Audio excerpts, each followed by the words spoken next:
PSC में जो सदस्य और अध्यक्ष की जो चयन प्रक्रिया है वो बहुत मजबूत है। वो लोग बौखलाए हैं कि राजस्थान में उपेंद्र यादव इतना क्यों पॉपुलर है। तो युवा बेरोजगार महासम्मेलन भी एक तरह से आंदोलन कह सकते हैं, प्रदर्शन कह सकते हैं, शक्ति प्रदर्शन कह सकते हैं। उद्देश्य एक ही है, मेरी पार्टी मेरी युवा है और चुनाव लड़ना नहीं लड़ना, हमारी युवा किसके साथ जाएंगे या नहीं जाएंगे, वो सितंबर में हम सब मिलकर देखेंगे। नमस्कार, आप देख रहे हैं पंजाब केसरी राजस्थान और मैं हूं आपके साथ इशिका जैन। राजस्थान में एक बार फिर उपेंद्र यादव ने हुंकार भरी है और इसके साथ ही युवा बेरोजगार महासम्मेलन का आगाज किया है। कल यानी बुधवार को राजस्थान की राजधानी जयपुर में युवा बेरोजगार महासम्मेलन होने वाला है, जिसमें प्रदेश भर से हजारों युवा जुटेंगे। इस महासम्मेलन के पीछे की विचारधारा क्या है, मानस क्या है, जानेंगे। हमारे साथ खुद उपेंद्र यादव मौजूद है।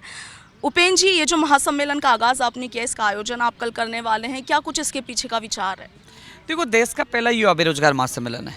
इसका विचार एक तरह से आप कह सकते हो युवाओं की एक शक्ति प्रदर्शन कह सकते हो, युवाओं की ताकत कह सकते हो, क्योंकि आपने देखा अलग अलग समाज के लोग महासंगम, महाकुंभ सब ने किया है। तो हम इसमें सर्व समाज के युवा शामिल होंगे, सरकार से मांग करेंगे, क्योंकि चुनाव में सबसे बड़ी भूमिका होती है युवाओं की। तो हम लोग कह रहे हैं कि हमारी मांगें पूरी करो, हम जो काम करेगा हम उनके साथ है। यदि कांग्रेस सरकार हमारी मांगों को पूरा करती है तो कांग्रेस सरकार के साथ जाने के लिए तैयार है। विपक्ष के जो सरकार, जो बीजेपी के नेता हैं, केंद्र सरकार की जो भर्तियां, उनकी बात रखेंगे। और कुल मिलाकर एक तरह से यह है कि ये जो चुनाव होंगे इसमें युवाओं की बड़ी भूमिका होगी। हम मांग करें जो 1 लाख जो प्रक्रियाधीन भर्तियाँ हैं उनको आचार संहिता से पहले पूरी की जाए। हम मांग करें 1 लाख भर्तियों की घोषणा हुई थी, विभाग वाइज वर्गीकरण होकर उनकी विज्ञप्तियाँ जारी हो, हम मांग करें लगातार। और इसके अलावा जो बेरोजगारों पर दर्ज मुकदमे वापस हो, बेरोजगारों को प्राथमिकता मिले, कई ऐसी मांगे जिसको लेकर युवा बेरोजगार महासम्मेलन देश का पहला बेरोजगार महासम्मेलन है और युवा ताकत के माध्यम से हमारी मांगों को बुलंद करने का काम हम करेंगे। जी उपेंद्र जी, एक बात बताइए, 5 साल सरकार के कार्यकाल को होने को आए हैं और लगातार 5 सालों से आप आंदोलन कर रहे हैं, धरने प्रदर्शन कर रहे हैं, कई मुद्दे आपने उठाए हैं, लेकिन निवारण अभी तक कुछ नहीं निकला, उस पर क्या कहेंगे? नहीं, 5 साल में जैसे हमने कंप्यूटर अनुदेशक भर्ती संहिता पे निकाली थी, हम लखनऊ चले गए थे, वो भर्ती संहिता से स्थायी आके ज्वाइनिंग भी हो गई। पंचायत राज एलडीसी के लिए संघर्ष कर रहे थे, 4000 पे उस पर ज्वाइनिंग होगी। प्रयोगशाला सहायक की जो रद्द होगी उसको जिंदा करा, वो भी होगी। हमने मांग की थी पीटीआई भर्ती 461 पे थी, उसको 5546 पे करवा दिया, पद बढ़ गए। विशेष शिक्षकों की जो मांग की थी 4,500 पदों पर आ गए। तो जो अधिकतर हमारी कई मांगे पूरी भी हुई है। ऐसा नहीं कि हम आंदोलन कर रहे हैं, क्योंकि मुझे लगता है कि पूरे देश का सबसे बड़ा संगठन है, कई मांगे पूरी हुई है। और जो मांगे पूरी नहीं होती उसके लिए हम कुछ ना कुछ करते रहते हैं। कभी युवा बेरोजगार महासम्मेलन, कभी क्या। तो ये हमारा अलग हटकर अंदाज होता है। आपने देखो, विश्व का सबसे बड़ा 1111 फीट का हमने ज्ञापन दिया, वो भी एक अनोखा ज्ञापन था। यानी कि ध्यान आकर्षित कराने का एक तरीका होता है। कभी कुछ न कुछ देश में सबसे ज़्यादा यूथ के लिए जो मैंने 11 अनशन किए हैं, 300 से ज़्यादा आंदोलन किए हैं, दर्जनों बार जेल गया हूँ, तो परिणाम भी मिला है और युवाओं को खुशियाँ मिली है। जैसे आपने देखा होगा बजट में 10 फरवरी को एक भी पद की घोषणा नहीं की गई और मैंने उसी 10 फरवरी को अनशन यानी कि खाना त्याग दिया और 15 फरवरी को शहीद स्मारक पर जाकर बैठ गया और फिर सरकार को घोषणा करनी पड़ी 1 लाख भर्तियों की। यानी कि संघर्ष का परिणाम मिल रहा है लगातार। लेकिन उपेंद्र जी देखिए, आपके कई विरोधी ऐसे भी हैं जिनका ये कहना, या यूँ कह लीजिए कि आप पर आरोप है सीधे तौर पर कि आप सरकार से सौदेबाजी करते हैं, यानी आप मांग उठाते हैं, आश्वासन मिलता है, फिर आप चुप बैठ जाते हैं। उस पर आप क्या कहेंगे? उसमें ये कहूँगा कि जो विरोधी को कुछ कहे, एक बात तो इतनी एक आवाज़ में यूथ कैसे पूछ जाता है? युद्ध क्यों आता है? महात्मा गांधी जी के बाद दूसरी डंडी यात्रा मैंने निकाली 1100 लोगों के साथ गुजरात में, तो युद्ध कहाँ से आ जाता है? मैं जवाब नहीं देता, युवा देते हैं। जब भी कोई आंदोलन होता है, कोई भी बात होती है, तो मैं नहीं जाता, वो युवा जिसकी मांग होती है वो जाता सरकार के सामने, वो बात करता। उपेंद्र यादव अकेला नहीं जाता। वो लोग बौखलाए हैं कि राजस्थान में उपेंद्र यादव इतना क्यों पॉपुलर है। ट्विटर पर आप मेरे 9 लाख के करीब फॉलोवर हैं, यूट्यूब पे सब जगह लाखों मेरे पास फॉलोअर है, एक ट्वीट पे हज़ारों लोग पहुंच जाते हैं, तो लोग बौखलाए हुए हैं और उसका मेरे पास जवाब नहीं। मेरे युवा मेरे से खुश हैं। अब देख लीजिए, आप कहाँ देख रहे हो, कोई विज्ञापन लगाया हमने?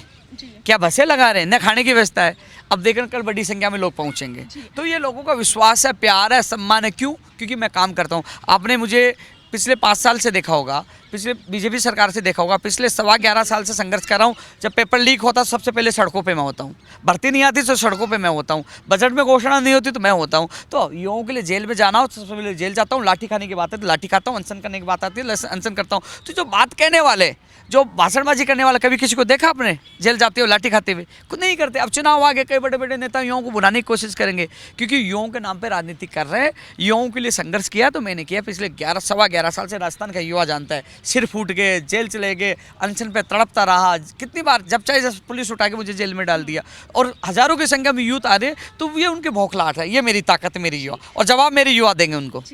उपेंद्र जी, आपने अभी जिक्र किया पेपर लीक का। अभी पेपर लीक में जो कार्रवाई हुई, ईडी की एंट्री हुई, उसके अलावा आरपीएससी सदस्य को गिरफ्तार किया गया, जो भी तमाम कार्रवाई, उसको आप किस नज़रिए से देखते हैं? मैं तो ये चाहता हूँ मेरे राजस्थान के युवाओं को न्याय मिलना चाहिए, पेपर लीक माफियाओं का खात्मा होना चाहिए, उनके ऊपर सख्त से सख्त कार्रवाई होनी चाहिए, और युवाओं को न्याय मिलना चाहिए। लगातार हमने आवाज़ उठाई। आपने देखा 7 फरवरी को हम आरपीएससी के बाद प्रदर्शन किया, लाठी चार्ज हुआ, जेल गया। मैं उपेंद्र यादव था सबसे पहले वहाँ आवाज़ उठाने वाला कि इनको पकड़िए, अब तय तक जाइए, भूपेंद्र सारण को पकड़िए, सुरेश डागा को पकड़िए। आवाज़ उठाने वाला मैं ही था 7 फरवरी को। लाठी मिली, मुकदमा मिला, लेकिन हमने आवाज़ उठाई।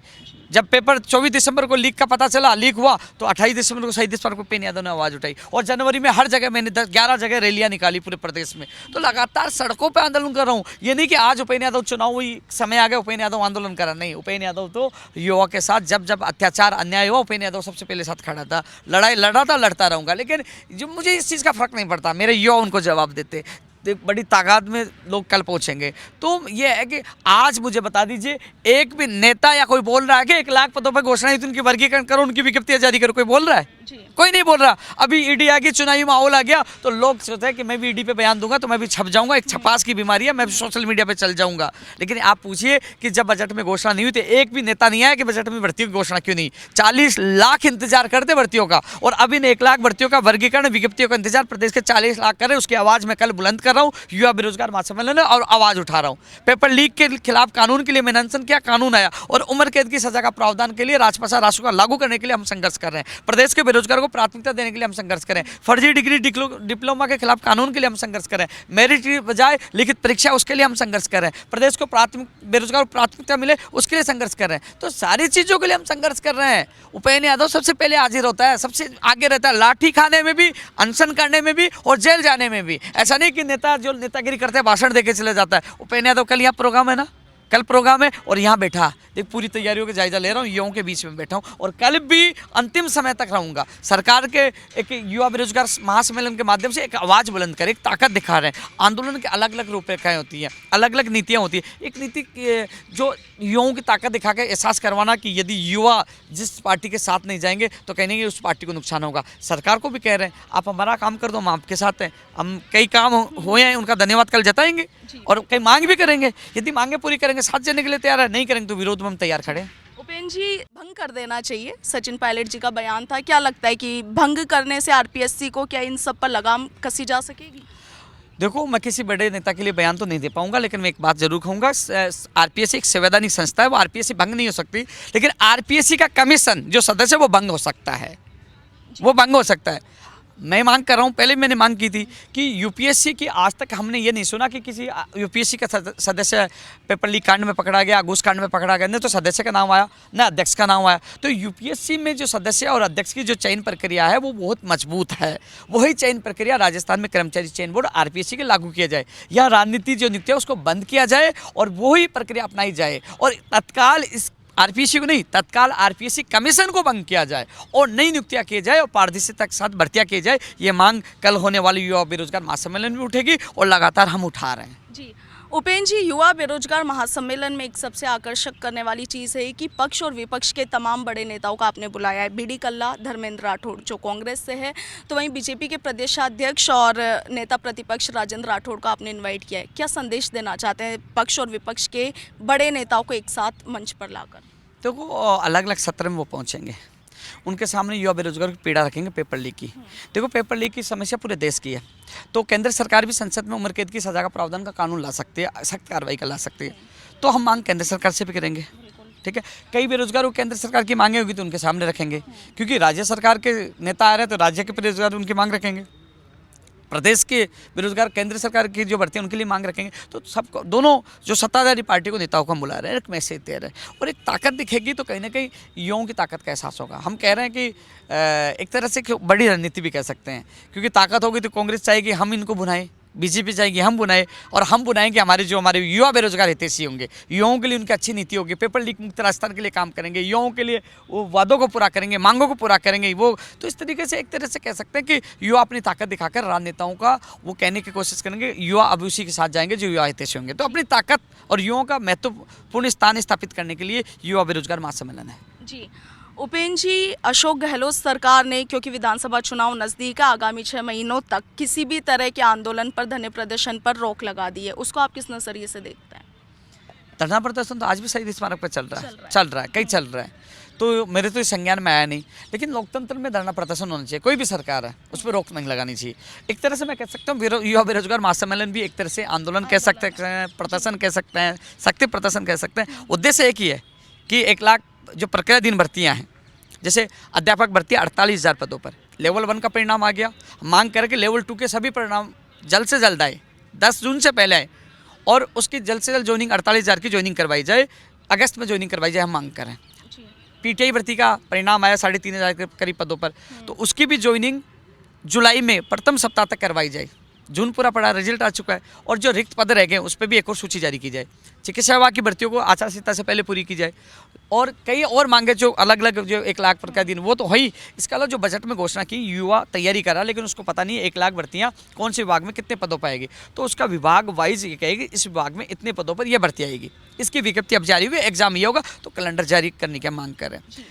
प्रदेश के बेरोजगार को प्राथमिकता मिले, मेरिट के आधार पर जो भर्तियाँ करा रहे लोग, फर्जी डिग्री डिप्लोमा लेके आ रहे, तो फर्जी डिग्री डिप्लोमा के खिलाफ कार्रवाई हो, कानून बने, लिखित परीक्षा से एग्जाम हो, मेरिट प्रथा खत्म हो, इंटरव्यू प्रथा खत्म हो, और उम्र कैद की सज़ा का प्रावधान हो पेपर लीक मामले में, और राजपासा रासुका लागू किया जाए, जिससे वो 2 साल तक बाहर नहीं, उनके खिलाफ कार्रवाई हो सकते हैं। और युवा बेरोजगारों से 2, 3, 4 जून को मुझे कई मांगे उनको मुझे मिली है। सीटी की मिनिमम क्राइटेरिया का मामला है, रीट लेवल 2 में पद बढ़ाने का मामला है, नर्सिंग भर्ती 2013 का मामला है, पंचायत राज LDC भर्ती का मामला है, तो अलग अलग मुझे मांगे मिली है। रीट और फर्स्ट ग्रेड सेकंड ग्रेड की अध्यापक भर्ती निकलवाने का मामला है, RS का है, LDC का है, तो नई भर्तियाँ निकलवाने के साथ साथ लंबित भर्तियों को पूरा करवाना, प्रदेश के बेरोजगार प्राथमिकता लें, इन सबको लेकर कल हम लोग युवा बेरोजगार महासम्मेलन के माध्यम से आवाज़ बुलंद करें। जी उपेंद्र जी, आपने एक बात कही कि जब भी युवाओं की बात आई, बेरोजगार युवाओं के, चाहे पेपर लीक हो या तमाम तरह के मुद्दे, उपेंद्र यादव हमेशा साथ रहा।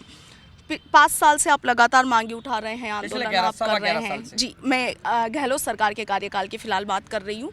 लगातार आप मांगे उठा रहे हैं, विधानसभा चुनाव अब नज़दीक है, तो उपेंद्र यादव खुद क्यों नेता नहीं बनते, खुद चुनाव क्यों नहीं लड़ते? देखो, अभी फिलहाल जैसे ये शक्ति बड़ा प्रदर्शन है, और यदि सरकार हमारी मांगे मान लेती है तो हम इस चीज़ में हम नहीं जाएंगे, और मांगे नहीं मानती है, युवाओं के साथ पेपर लीक ऐसा होता रहा, तो इस दंगल में उतरना पड़े तो राजस्थान का, मैं राजस्थान के ऐसे युवाओं को, इन नेताओं के सीधी टक्कर के लिए उतारने के लिए तैयार, हमारी रणनीति तैयार है, जिसका खुलासा सितंबर में करेंगे कि हम लोग कितने लोग दंगल में उतरेंगे कि नहीं उतरेंगे, क्या करेंगे, वो सितंबर में बड़ा खुलासा होगा। मतलब उपेंद्र यादव चुनाव लड़ने के लिए तैयार है? नहीं, अभी फिलहाल नहीं हूँ मैं, लिखित में स्टाम्प पे देने के लिए तैयार हूँ कि सरकार बजट की घोषणाओं के लिखित जो विज्ञप्ति जारी कर दे 1 लाख भर्तियों की, उनकी भर्ती परीक्षाओं का कैलेंडर जारी कर दे, लखनऊ और गुजरात समझौतों की मांगों को पूरा कर दे, बेरोजगार पर दर्ज मुकदमा वापस ले, बजट की घोषणाओं को पूरा कर दे, मैं चुनाव नहीं लड़ूंगा। और यदि मांगे नहीं करते हैं तो मैं तो राजस्थान के ऐसे युवाओं को तैयार करूँगा जो इस दंगल में उतरेंगे। तो अगर उपेंद्र यादव चुनाव लड़ते हैं, किस पार्टी के साथ जाएंगे? मेरी पार्टी मेरी युवा है, और चुनाव लड़ना नहीं लड़ना, हमारी युवा किसके साथ जाएंगे या नहीं जाएंगे, वो सितंबर में हम सब मिलकर तय करेंगे। उसका निर्णय मैं आपको सबसे पहले जरूर बताऊंगा, लेकिन सितंबर में निर्णय होगा। बिल्कुल। तो जैसा कि आपने उपेंद्र यादव को सुना, कल यानी बुधवार को युवा बेरोजगार महासम्मेलन का आगाज़ यहाँ पे किया जा रहा है। फिलहाल धरना स्थल पर मैं मौजूद हूँ, जहाँ पर पांडाल अभी लगाए जा रहे हैं। उपेंद्र यादव की पूरी बात आपने सुनी, तमाम तरह की मांगों को लेकर कई विभिन्न मुद्दे हैं, युवाओं की कई मांगे हैं, जिन्हें कल सरकार के सामने रखा जाएगा। पक्ष और विपक्ष के दिग्गज नेताओं को यहाँ पर इन्वाइट किया जा रहा है। और इसके साथ ही जब चुनावी दंगल की बात की गई, क्योंकि विधानसभा नज़दीक है, तो उपेंद्र यादव का कहना है कि सितंबर में कुछ नई और बड़ी घोषणा होने वाली। फिलहाल इंतजार सितंबर का, और फिलहाल इंतजार ये देखने का कि कल बुधवार के युवा बेरोजगार महासम्मेलन के बाद राजस्थान की राजनीति क्या रुख लेती है। तब तक के लिए बने रहिए पंजाब केसरी राजस्थान के साथ। मैं आपके साथ इशिका जैन, वीडियो जर्नलिस्ट विक्रम सिंह भाटी के साथ।